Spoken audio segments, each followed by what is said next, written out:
बहनों की लालची भाभी। करिश्मा, रेशमा और मनीषा 3 बहनें हैं। उनका एक भाई भी है, मयंक। मयंक अपनी बहनों को बहुत प्यार करता है, लेकिन मयंक की पत्नी सविता इस मामले में मयंक से बिल्कुल ही अलग है। वो अपनी ननदों का जितना बुरा कर सकती है उतना बुरा करती ही रहती है और अपनी ननदों पर हुक्म भी चलाती है। करिश्मा, करिश्मा, तुमने अभी तक नाश्ता नहीं बनाया? तुम्हारे भैया को ऑफिस जाने में देर हो रही है। हाँ भाभी, बस अभी बनाती हूँ। करिश्मा, तुम ये ढीलापन छोड़ दो। कल को पराये घर जाना है। वहाँ अगर तुम इस तरह से काम करोगी तो लोग क्या कहेंगे कि माँ ने और भाभी ने कुछ सिखाया नहीं। और तुम्हारी दोनों बहनें कहाँ हैं? रेशमा मार्केट गई है और मनीषा सो रही है। क्या? सुबह के 8 बज रहे हैं और ये महारानी अभी भी सो रही है? ये कहते हुए सविता अपनी सास दुर्गा देवी के पास जाती है। माँ जी, देख रही हो अपनी बेटियों के तौर तरीके? क्या हुआ बहू, सुबह सुबह क्या कर दिया मेरी बेटियों ने? अरे एक तो अभी अभी उठकर किचन में गई है, दूसरी सुबह सुबह बाहर चली गई और तीसरी अभी तक सो रही है। क्या करूं मैं इन तीनों का? मैं तो परेशान हो गई हूँ। जा जाकर उठा उसे और रेशमा से मैं बात करती हूँ। सविता सीधा मनीषा के कमरे में जाती है और उससे कहती है, महारानी जल्दी उठो, सूरज सर पर आ गया है। भाभी थोड़ी देर और सोने दो ना, मैं रात को लेट सोई थी। वो क्या है ना, यूनिट टेस्ट चल रहे हैं। शराफत से उठती है या नहीं, या फिर पानी की भरी बाल्टी डालूं तेरे ऊपर? नहीं भाभी, मुझे बिस्तर में नहीं नहाना, उठती हूँ मैं। मनीषा जल्दी से उठकर बाथरूम में चली जाती है। सभी आराम से बैठकर नाश्ता कर रहे होते कि तभी रेशमा बाजार से हाथ में सामान लिए आ जाती है। रेशमा को देखते ही सविता उस पर बरस पड़ती है। लो, आ गई महारानी। ऐसा भी क्या सामान लाना था जो सुबह आंख मलते ही बाजार की तरफ रवाना हो गई? भाभी, कल आप ही तो चीख रही थी कि घर का सारा सामान मुझे ही लाना पड़ता है, घर में किसी को भी किसी काम से कोई लेना देना नहीं है। अब मैं बाजार जाकर सामान ले आई तो आपको इस बात से भी तकलीफ हो रही है? देख रही हो माँ जी, अपनी बेटी की जुबान कैंची से भी तेज चलती है। और मयंक, आप तो कुछ कहेंगे नहीं अपनी लाडली बहन को? रेशमा, अपनी भाभी से ऐसे बात नहीं करते। चलो माफी मांगो। भैया, मैं क्यों माफी मांगू? आप भाभी से बोलिए ना कि हम पर कम हुक्म चलाया करें। हम इस घर की बेटियां हैं और आपकी पत्नी की ननद है, नौकरानी नहीं। लो कर लो बात। इनकी भलाई के लिए कुछ भी बोलो तो इन्हें बुरा लग जाता है। इस घर में यही इज्जत है मेरी। देख लो माँ जी, आपकी बेटी किस लहजे में मुझसे बात कर रही है। सविता वहाँ से चली जाती है। मयंक को बहुत गुस्सा आता है, वो भी वहाँ से चला जाता है। फिर करिश्मा रेशमा को समझाती है, रेशमा, तुम्हें भाभी से माफी मांग लेनी चाहिए थी ना। लेकिन दीदी, मैंने कुछ किया ही नहीं, तो मैं माफी क्यों मांगू? हाँ करिश्मा दीदी, रेशमा दीदी जैसे ही घर में आई भाभी ही उन पर चिल्ला रही थी। हाँ, मैं मानती हूँ कि गलती भाभी की थी। मैं तो इसलिए बोल रही हूँ कि भाभी ने माँ को तो पूरी तरह अपने वश में कर लिया है। वो हमारी बात सुनती ही नहीं। मयंक भैया हमारे लिए हमेशा खड़े रहते हैं, इसलिए उनकी बात का मान तो तुम्हें रखना चाहिए था ना। कोई फायदा नहीं दीदी, कुछ दिनों की बात और है, भाभी उन्हें भी हमारे खिलाफ भड़का देंगी। फिर वो भी माँ की तरह हमारी किसी बात का विश्वास नहीं करेंगे। इसी तरह सविता अपनी तीनों ननदों को किसी न किसी बात पर परेशान करती रहती थी। एक दिन मयंक अपनी तीनों बहनों के लिए गिफ्ट लाया।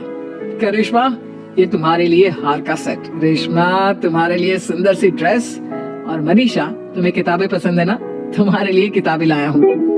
थैंक यू भैया। थैंक यू भैया। थैंक यू भैया। करिश्मा, तुम्हारा नेकलेस कितना सुंदर है, ये भैया कहाँ से ले आए होंगे? मैंने भैया को 3 दिन पहले फोन पर ये डिजाइन दिखाया था और आज भैया ये ले आए। सविता तो अपनी ननदों के गिफ्ट्स देखकर जल गई और करिश्मा का नेकलेस तो उसे भी बहुत पसंद आया था। अपनी बहनों के लिए कितना अच्छा नेकलेस लेकर आए हैं, मुझे कभी कोई गिफ्ट नहीं दिया। मैं आज ही ये हार चुरा लूंगी। रात में सविता करिश्मा का हार चुरा लेती है और इसी तरह उसे अपनी ननदों की जो भी चीज अच्छी लगती वो उसे मांगती नहीं, बल्कि रात के अंधेरे में चुरा लेती। इसी तरह दिन बीतते गए और सविता ने मयंक के दिल में भी उसकी बहनों के लिए नफरत पैदा कर दी। एक दिन मयंक ने करिश्मा और रेशमा के लिए रिश्ता देखा और ये बात उसने घर में सबको बताई। माँ, करिश्मा और रेशमा के लिए बहुत अच्छा रिश्ता आया है, वो लोग कल इन्हें देखने आ रहे हैं। आप और सविता मिलकर सारी तैयारी कर लेना। ये सुनकर करिश्मा और रेशमा खुश हो जाती हैं, लेकिन सविता सोचती है, अगर इन दोनों बहनों की शादी हो गई तो घर और बाहर का काम कौन करेगा? मनीषा तो एक नंबर की कामचोर है, उससे तो किसी बात की उम्मीद लगाना ही बेकार है। मुझे इस शादी को रोकना होगा। अगले दिन सभी लड़के वालों के स्वागत की तैयारी करने में लगे होते हैं। तभी मयंक अपनी बहनों से आकर कहता है, तैयार हो गई तुम दोनों? देखो दोनों लड़के बहुत अच्छे हैं, मैं कोई कसर नहीं छोड़ना चाहता, इसलिए तुम उनके सामने अच्छे से बिहेव करना और अपनी भाभी से लड़ने मत लग जाना। करिश्मा, तुम वो नेकलेस पहन लो ना जो मैं तुम्हारे लिए लाया था। भैया मैं बहुत देर से वो नेकलेस ढूंढ रही हूँ, लेकिन मुझे मिल ही नहीं रहा। क्या तुमने नेकलेस खो दिया? तुम्हें पता भी है वो कितना महंगा था? तुम कोई काम ढंग से नहीं कर सकती। मयंक गुस्से में वहाँ से चला जाता है। थोड़ी देर बाद लड़के वाले भी आ जाते हैं। वो दोनों बहनों को पसंद कर लेते हैं और रिश्ता पक्का हो जाता है। लेकिन सविता के दिमाग में तो कुछ और ही खिचड़ी पक रही थी। वो पंडित जी के पास करिश्मा की कुंडली लेकर जाती है और उन्हें पैसे देकर करिश्मा की कुंडली बदलवा देती है। जब लड़के वालों के पास करिश्मा की कुंडली जाती है तो वो दुर्गा को फोन करते हैं। बहन जी, हमने करिश्मा की कुंडली अपने पंडित जी को दिखाई थी। आपकी बेटी की कुंडली नहीं बल्कि दोषों का पिटारा है। देखिए, मैं और मेरे पति इन सब बातों में बहुत विश्वास करते हैं, इसलिए हम आपकी बेटी से अपने बेटे की शादी नहीं करा सकते। इस तरह करिश्मा का रिश्ता टूट जाता है और सभी घर वालों को बहुत दुख होता है। अब कविता सोचती है, चलो करिश्मा का तो रिश्ता टूट गया, अब रेशमा का भी रिश्ता तोड़ना है। क्या करूं क्या करूं? अब सविता आवाज बदलकर किसी अननोन नंबर से रेशमा के होने वाले ससुराल में फोन करती है। हेलो, मैं कौन हूँ कौन नहीं ये आपके लिए जानना जरूरी नहीं। बस इतना सुन लो कि रेशमा का 2 साल से किसी के साथ अफेयर चल रहा है। बस रेशमा का रिश्ता तोड़वाने के लिए सविता का इतना कहना काफी था। अब रेशमा का भी रिश्ता टूट गया।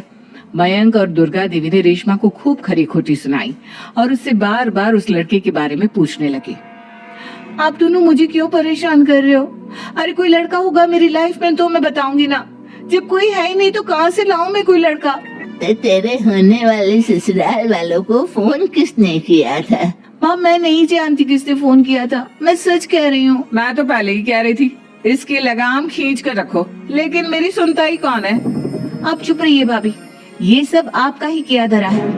अब तीनों बहनों को विश्वास हो जाता है कि ये सब उनकी भाभी ही कर रही है। तीनों बहनें अपनी भाभी को सबक सिखाने के लिए एक वकील कर लेती है और घर में हिस्सा मांगा। देखो भैया, माँ बाप की जायदाद में जितना बेटों का हक होता है उतना ही बेटियों का, इसलिए इस घर के 4 हिस्से होंगे और हमें अपना हिस्सा चाहिए। मैंने तुम्हारे लिए क्या क्या नहीं किया और तुम इस घर में हिस्सा मांग रही हो? भैया, आप और माँ हम बहनों की कोई बात नहीं सुनते हो और भाभी हमारी शादी नहीं होने देगी क्योंकि उन्हें लगता है कि आप हमारी शादी में ज्यादा पैसा लगाओगे और उन्हें हम जैसी फ्री की नौकरानी कहाँ मिलेगी। तो हम भाभी के साथ तो रह नहीं सकते, हम बहनों को अपना हिस्सा चाहिए। अरे तुम्हें शर्म आनी चाहिए अपने भाभी पर ऐसा इल्जाम लगाते हुए। वो तुम्हारे बारे में कितना सोचती है। हाँ माँ, भाभी हमारे बारे में बहुत सोचती है, दिन रात बस यही सोचती रहती है कि किस तरह से अपनी तीनों ननदों को परेशान करूं और कभी मुझे पढ़ने भी नहीं देती। दोनों बहनों का रिश्ता भी तो इन्होंने ही तोड़वाया है और रात में हमारे कमरे में आकर हमारी चीजें भी चुराती हैं। इसी तरह सविता की तीनों ननदें अपनी बात पर अड़ी रही। अब कोर्ट में तारीख भी शुरू हो गई। जब सविता को लगा कि उसकी तीनों ननद इतनी आसानी से नहीं मानने वाली, तो उसने अपने पति और सास को सारी सच्चाई बता दी और अपनी तीनों ननद से माफी मांगी। मयंक और दुर्गा को भी अपनी गलती का एहसास हो गया। अब सविता खुद करिश्मा और रेशमा के लिए अच्छा रिश्ता ढूंढती है और उनकी शादी करवाती है।